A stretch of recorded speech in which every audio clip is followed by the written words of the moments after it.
नमस्कार, स्वदेश न्यूज की खास पेशकश में आपका बहुत स्वागत है। मैं हूं आपके साथ ऋषभ राय। छत्तीसगढ़ में विधानसभा सत्र के पहले दिन राज्यपाल का अभिभाषण पेश किया गया, जिसे सत्ता पक्ष ने सरकार की कुशल शासन और सफलता का परिचायक बताया है। सत्ता पक्ष यानी भारतीय जनता पार्टी ने इसे शासन की कुशलता का परिचायक बताया, तो विपक्ष अभिभाषण को पुराना और अपनी सरकार की योजनाओं को कॉपी पेस्ट करने वाला बताया है। विपक्ष ने कहा कि कॉपी पेस्ट है। अभिभाषण और सरकार की 1 साल की उपलब्धियों पर पक्ष विपक्ष आमने सामने आ गए हैं। विपक्ष की ओर से पूर्व सीएम भूपेश बघेल ने टिप्पणी करते हुए राज्यपाल को झूठ कहलवाने का आरोप लगाया और इसे अपनी सरकार का कॉपी पेस्ट करार दिया है।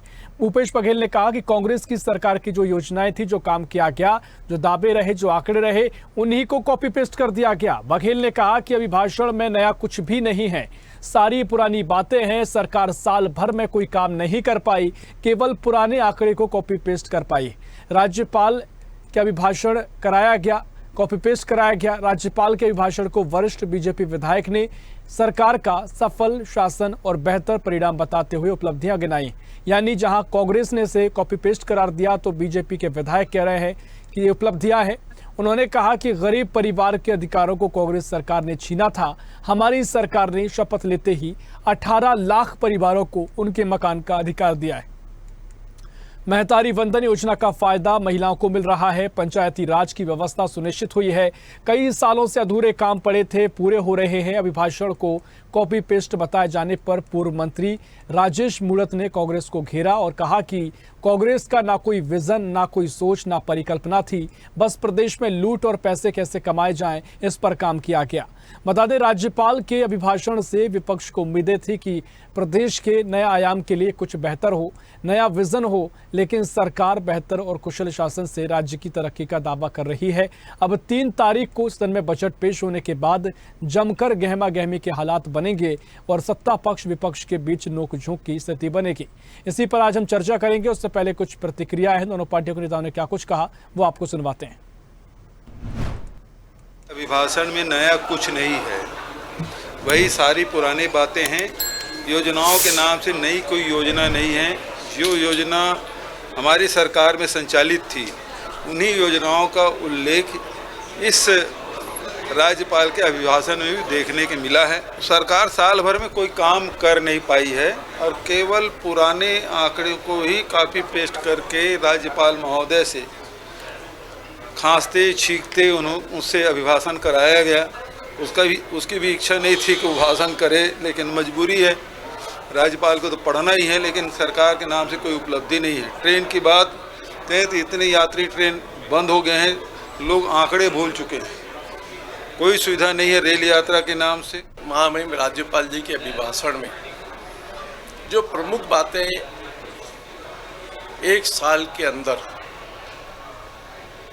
राज्य की विष्णु देसाई सरकार ने जो उपलब्धियों के साथ में अपना वर्णन किया है, चाहे वो गरीब परिवार के मकान की बातचीत हो, 18 लाख परिवार जो गरीब परिवार थे, लेकिन उस समय की पूर्व सरकारों ने तो कभी निर्णय नहीं किया। उनके हक को छीनने का काम किया। विष्णु देसाई सरकार ने शपथ लेने के उपरांत तत्काल पहली प्राथमिकता पर 18 लाख परिवार को उनके मकान का हक दिया। यही नहीं, प्रधानमंत्री जी ने 3 लाख एक्स्ट्रा मकान और छत्तीसगढ़ के लिए आवंटित भी किए। मातावरी वंदन योजना के अंदर लगभग 69 लाख बहनों को प्रति माह 1000 रुपए उनके खाते में जा रहे हैं। तो कुल मिलाकर छत्तीसगढ़ में एक बार फिर सियासत गरमा सकती है। फिलहाल बयानबाजी का सिलसिला जारी है और जिस तरीके से हमने देखा, अभी फिलहाल निकाय चुनाव हुए, उसके बाद भी लगातार वार पलटवार का सिलसिला जारी रहा। अब बजट सत्र का दौर सामने आया है और क्या क्या उपलब्धियां सरकार की रही, इस पर चर्चा हुई है। राज्यपाल ने भाषण पेश किया है। अब उसको लेकर विपक्ष ने कई सवाल खड़े किए हैं। चर्चा की शुरुआत करेंगे। मेहमान हमारे साथ जुड़ गए हैं, भारतीय जनता पार्टी से प्रवक्ता हैं निशिकांत पांडे। निशिकांत जी, बहुत स्वागत है आपका स्वदेश न्यूज में। और कांग्रेस से प्रवक्ता है डॉक्टर शिल्पा देवांगन। शिल्पा जी, बहुत स्वागत है आपका स्वदेश न्यूज में। चर्चा की शुरुआत करेंगे। पांडे साहब, मैं पहले आपके पास आऊंगा। और कांग्रेस कह रही है कि इस एक साल के दौरान सरकार ने कुछ भी नहीं किया है। कुल मिलाकर जो राज्यपाल का अभिभाषण रहा बजट सत्र की शुरुआत में, उन्होंने कहा कि पुराने आंकड़ों को कॉपी पेस्ट कर राज्यपाल से पढ़वा दिया गया है। क्या कुछ अब किया गया है? क्या आपके पास तर्क है और उस पर क्या प्रतिक्रिया आप देंगे? निशिकांत पांडे जी। ऋषभ जी, सर्वप्रथम तो आपको और शिल्पा देवांगन जी को संध्या जोहार। देखिए, हार दर हार कांग्रेस पार्टी इतनी निराशा में चली गई, घर से बाहर निकलती नहीं। और जब घर से बाहर नहीं निकलती तो चीजें दिखाई नहीं देती। आप देखिए, जब हम महतारी वंदन की बात कर रहे हैं या नियर निर्लार की बात करें, नियर निर्लार के माध्यम से कितने ग्राम पंचायतों में सर्वांगीण विकास के कार्य हमारे एक वर्ष के एक उपलब्धि है बहुत बड़ी। एक वर्ष में हमने इतने बैड एलिमेंट्स मतलब नक्सल को एलिमिनेट किया है, वो अपने आप में अद्भुत है, ऐतिहासिक है जी। जिसको इन लोग बताते हैं कि भटके हुए नौजवान हैं या मतलब नक्सली नहीं मारे गए हैं, ये बोलते हैं कि ग्रामीण मारे गए हैं, लेकिन अद्भुत है, ऐतिहासिक है। विकास के कार्य आखिरी छोर पहुंचाने का कार्य किसी ने किया तो एक वर्ष की सरकार ने किया। लेकिन क्या होता है कि देखिए, गूंगे भी अब सुबह की तलाश में बाहर निकल आए हैं। सरकार के खिलाफ मुर्दों की साजिश तो देखिए, एक वर्ष में हमने जो काम किया और पांच वर्ष के आपके विनाश के कालखंड में क्या क्या काम हुए, उसका आप एक तुलनात्मक अध्ययन कीजिए ऋषभ। वाद विवाद अलग विषय है। राष्ट्रपति प्रतिदिन की हमने देखी और राज्यपाल के प्रति अवमानना भी की है। तो लोकतंत्र में किसी भी स्तंभ का सम्मान कांग्रेस पार्टी के द्वारा तो आप मतलब कल्पना ही कीजिए। लेकिन प्रदेश की सरकार के कार्यों पे प्रदेश की जनता का लगातार मोहर लगाना इस बात का प्रमाण है कि प्रदेश की सरकार साए साए काम कर रही है। अब ये इन्होंने कहा, दो चीज कॉन्ट्राडिक्शन आया ऋषभ जी। इन्होंने कहा कि हमारे ही योजनाओं का नाम बदल के प्रदेश सरकार के उपलब्धियों को बताया जा रहा है। इसका कॉन्ट्रडिक्शन ऋषभ जी मैं कांग्रेस पार्टी समझना चाहूंगा कि अगर आपकी योजनाओं के नाम बदल के उपलब्धि बताई जा रही है तो आपको तो खुश होना चाहिए था। इसका मतलब ये है कि 5 वर्षों में आपने कोई काम ही नहीं किए ढंग के, तो आपको मतलब विश्वास ही नहीं होता है कोई आपका मतलब साधुवाद भी कर सकता है। ऋषभ जी, लोकतंत्र में जो बातें हैं वो जनता के समक्ष है और जनता लगातार उसके ऊपर आशीर्वाद दे रही है। तो मुझे नहीं लगता है कांग्रेस पार्टी को इतना ज्यादा अभी पिलाने की आवश्यकता। रही बात रेल की कि कितने रेल बंद हो गए, भूपेश दाऊ जी बोल रहे थे, आप विपक्ष में है ऋषभ जी। अगर रेल बंद हो गए तो आपने कौन सा आंदोलन खड़ा कर लिया प्रदेश में, शहर में, राज्य में, कहीं पे भी? अगर रेलवे बंद हो रहे, आपका विपक्ष के नाते नैतिक जिम्मेवारी बनती है नहीं बनती है? ऐसी में बैठ के अगर टीका टिप्पणी करना है तो भूपेश दाऊ जी, इसीलिए जनता ने आपको उखाड़ के फेंका है। अभी भी थोड़ा सा सुधार कीजिए अपने व्यवहार में। जी ऋषभ। ठीक है, आपने पूरी सिलसिलेवार तरीके से अपनी बात रखी। और शिल्पा देवांगन जी, आपने पूरी बात को सुना। अब तमाम आरोप जो कांग्रेस ने लगाए, हमने प्रतिक्रियाएं भी देखी, बीजेपी ने पलटवार भी किया, कहा कि अब क्या आंकड़े आपके कॉपी पेस्ट किए जाएंगे? आपकी सरकार में तो ना कोई सोच थी, ना विजन था, ना कोई परिकल्पना थी, सिर्फ लूटने का काम किया गया, तमाम तरीके से हवाला दिया गया, नेताओं के नाम बताए जा रहे हैं। लेकिन जिस तरीके से अब आरोप प्रत्यारोप का दौर चल रहा है, जिस तरीके से पांडे साहब कह रहे हैं कि नक्सलवाद को खत्म करने का काम किया गया, योजनाओं को बदलकर अगर जो उपलब्धियां बताई जा रही हैं तो आपको भी खुश होना चाहिए। खैर, ये अब चर्चा का विषय है कि क्या कुछ तर्कों को माना जाए, क्योंकि अगर उन्होंने हमसे कहा कि तुलनात्मक अध्ययन कर लीजिए, अगर अध्ययन को देखा जाए तो क्या जनता पर छोड़ दिया जाए? तो जनता ने तो बता दिया है कि विधानसभा चुनाव में क्या परिणाम रहे, उपचुनाव में क्या परिणाम आए और नगर निकाय चुनाव में अब क्या रहा। क्या कुछ स्थिति आप देख रही हैं और क्या कुछ आपके तर्क है आपके पास है जो उन्होंने आरोप लगाए? प्रदेश की जनता ने जनादेश दिया है। इनके अपने विजन के हिसाब से, अपने प्लानिंग के हिसाब से इनका कार्य होना चाहिए। परंतु जो भूपेश सरकार के समय में जो नवाचार थी, जो योजनाएं थी, जो नीतियां बनाई गई थी और कई योजनाओं को जमीनी स्तर पर सफल करके भी सरकार ने दिखाया था। कांग्रेस सरकार ने भले ही वो चीज को कंटिन्यू करना इनका कार्य था, परंतु इन्होंने अपने द्वेषपूर्ण भावना के चलते कई ऐसी बेनिफिशियल योजनाओं को बंद किया। तो ये जो पूछ रहे हैं ना, सवाल पूछ रहे हैं कि किसे कॉपी पेस्ट करेंगे, तो कॉपी पेस्ट करने से पहले ये सोचना चाहिए था कि ये कॉपी पेस्ट कर रहे हैं। कब तक बहाने बनाएंगे? मैं यही पूछना चाहती हूँ। 1 साल काफी लंबा समय हो गया है, अब जनता इंतजार कर रही है। जो इन्होंने घोषणा पत्र में वादे किए थे, जो इन्होंने वादा करके जनादेश हासिल किया है, उस पर योजनाओं को क्रियान्वयन करने का समय आ गया। परंतु आज भी ऐसे बहाने बनाते हैं। कहने को डबल इंजन और ट्रिपल इंजन की सरकार कहते हैं, परंतु अंतिम व्यक्ति तक, एक उदाहरण ले लीजिए, किसान तक भी ऐसी योजनाओं का बेनिफिट मिल रहा है क्या? आप देखिए, इन्होंने वादा किया था 160 लाख मैट्रिक टन का, 145 पर अटक गए। आप आंकड़े बता रहे, बारदाने की अव्यवस्था आपसे हमसे छुपी हुई नहीं है। आपने भी कितने रिपोर्ट बनाई है। मिलर जो असंतुष्ट थे, किसान असंतुष्ट थे बारदाने को लेकर के, खरीदी बिक्री में जो इतनी गड़बड़ियां हुई वो असंतुष्ट थे। सामाजिक असंतुष्टि का जीता जागता उदाहरण आप खुद ही देख रहे थे। इतने दिनों में कांग्रेस तो छोड़िए, जनता आक्रोशित थी, आम नागरिक आंदोलित था। ठीक है। कांग्रेस को सकारात्मक विपक्ष की भूमिका निभाने के लिए हमेशा लोगों की आवाज बुलंद करने के लिए जरूर तैयार रहती है।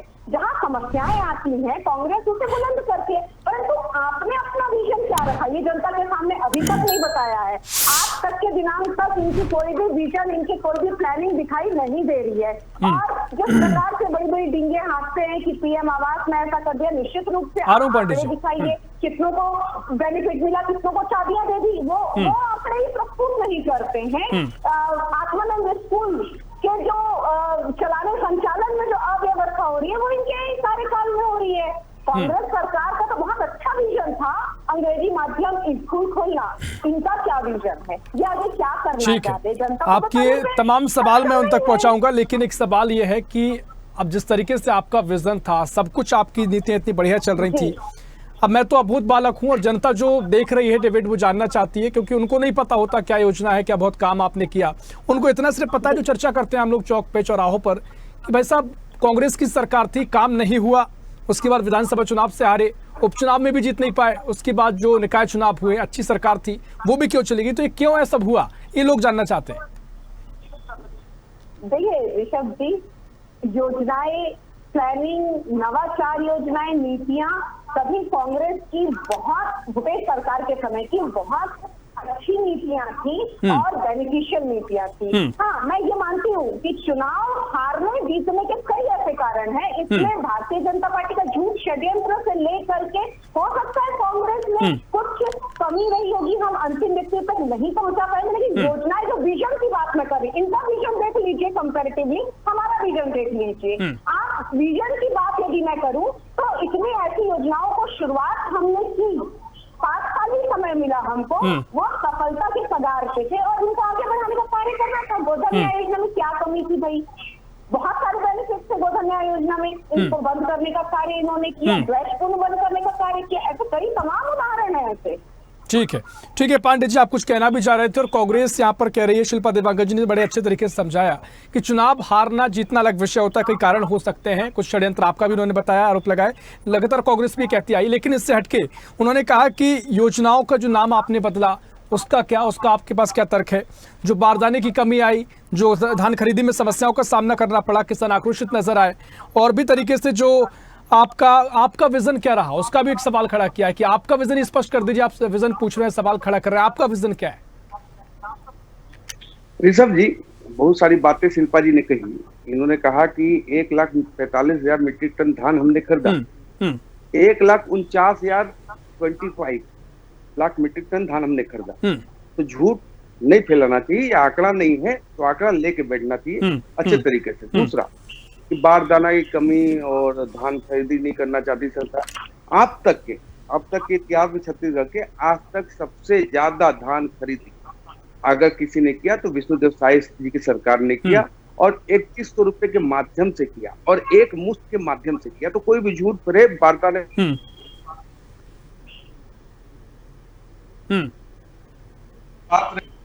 कि हमारी अच्छी योजनाओं को इनको क्रियान्वयन करना चाहिए था, कंटिन्यू करना चाहिए था। तो एक बड़ा अच्छा शायरी है, नहीं दिया है किसानों को। देखिए बीच में मत बोलिए शिल्पा देवांगन जी प्लीज। इन्होंने कहा कि कंटिन्यू करना चाहिए हमारे योजनाओं को। इनकी अपील है कि हम उनकी मदद करें, फसलियों की चाकू से अनुरोध देखिए। अब भ्रष्टाचार को हम कंटिन्यू करें, ये शिल्पा देवागन हमसे कहना चाहती हैं, कतई नहीं। आत्मानंद की बात हो रही थी, मैं आत्मा आनंद की बात करता हूँ। आत्मानंद में रहने वाली कांग्रेस पार्टी निर्माण में जो आज भ्रष्टाचार हुआ उसे उजागर करने के बिना पर एक ईमानदार पत्रकार को अपनी जान से हाथ धोना पड़ा था। ये तरीका नहीं। दीपा जी, आप ही कर लीजिए, आप रख लीजिए बात अपनी, उसके बाद में जवाब दे दूंगा। ठीक है, बोलिए पांडे जी। इतना पिलपिलाहट ठीक नहीं है शिल्पा जी। माना कि आपके जीवन में हताशा और निराशा है, लेकिन ऐसा नहीं करना चाहिए। इसी कारण जनता ने उखाड़ के फेंका। विषय यह है कि हम भ्रष्टाचार को कंटिन्यू नहीं कर सकते। हम युवाओं को निर्वस्त्र नहीं कर सकते प्रदेश में, जो कि पूरे विश्व में कलंकित होने वाला काम हो। हम अपनी नेत्रियों के पैरों के नीचे फूलों का वो अंबार नहीं लगा सकते, जबकि जनता को एक अदला सा सड़क नहीं मिल रहा हो, तो हम ऐसा काम नहीं कर सकते। विषय ये कि प्रदेश की जनता के समक्ष विजन की बात इन्होंने की कि विजन क्या है। विजन हमने स्पष्ट तौर से रखा था। अब आपको मोतियाबिंद हो गया हो तो हमारी कोई गलती नहीं है। प्रदेश की जनता ने उसको स्पष्ट तरीके से पढ़ा कि हमने 3100 रुपया कहा था, कांग्रेस पार्टी ने 3200 रुपया कहा था। उसके बाद भी कांग्रेस पार्टी को नकार दी जनता ने। कांग्रेस पार्टी ने कर्जा माफ कहा था, फिर भी कांग्रेस पार्टी को नकार दी जनता ने। कांग्रेस पार्टी ने 1500 रुपया महिलाओं के लिए कहा था, फिर भी कांग्रेस पार्टी को नकार दी जनता ने। तो विजन स्पष्ट है, सुशासन की ओर छत्तीसगढ़। चलिए ठीक है पांडे जी, आप अपनी बात रख रहे हैं, मैं आपको रोकना चाह रहा हूं क्योंकि समय हमारे पास खत्म हो गया है। इस चर्चा को यहीं खत्म करना होगा। आपने महत्वपूर्ण चर्चा की, आपने अपने तर्क रखे हैं। पांडे जी और देवांगन जी, शिल्पा पांडे देवांगन जी के अपने तर्क हैं, लेकिन जनता पर हम छोड़ते हैं, क्या उनको चुनना है, क्योंकि विपक्ष की भूमिका भी महत्वपूर्ण होती है।